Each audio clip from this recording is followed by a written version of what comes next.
లండన్‌కి వెళ్ళే చెల్లికి ఇబ్బంది కాకుండా పిన్ని ముందస్తుగా కొన్ని స్నాక్స్, మసాలాస్, పచ్చళ్ళు ఫుడ్ పరంగా ప్యాక్ చేసిందని ముందు వీడియోలో చెప్పాను కదా!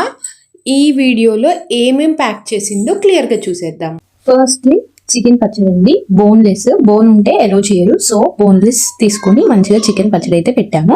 నెక్స్ట్ ఉసిరికాయ, ఆవకాయ, కారప్పొడి, ఘాటు మసాలా దినుసులన్నీ వేసి ఘాటు మసాలా, నిమ్మకాయ పచ్చడి, పుదీనా ఆకు అండ్ కరివేపాకు రెండు కలిపి కారప్పొడిలాగా కొట్టాము.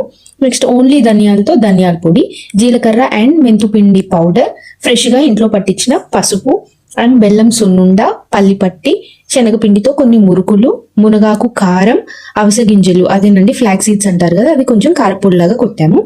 మళ్ళీ కొంచెం హెల్దీగా ఉండడానికి డ్రై ఫ్రూట్స్, నట్స్, సీడ్స్ అన్ని కలిపి మంచిగా దోరగా వేయించి పౌడర్ లాగా చేసాము.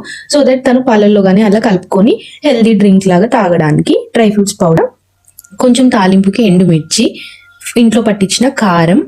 మళ్ళీ మా చెల్లి హార్మోనల్ హెల్త్ కోసం మంచిదని డాక్టర్ సజెస్ట్ చేసిందంట. మందార పువ్వులు ఉంటాయి కదా, అవి ఎండలో ఎండబెట్టి మంచిగా ఇలా పౌడర్ లాగా చేసుకోవాలి.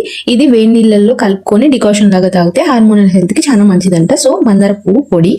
నెక్స్ట్ కరివేపాకు డైరెక్ట్గా ఎలో చేయరంట. సో కరివేపాకుని పొడిలాగా చేసాము. మునగాకు పొడి అండ్ ఫైనల్లీ టొమాటో చట్నీ. ఇవన్నీ అయితే మంచిగా ప్యాక్ చేసాము. అమ్మ ప్రేమ కదా, ఆ మాత్రం సామాన్లు అయితే ఉంటాయి. ఈ వీడియో నచ్చితే ప్లీజ్ లైక్ చేయండి, సబ్స్క్రైబ్. Bye friends.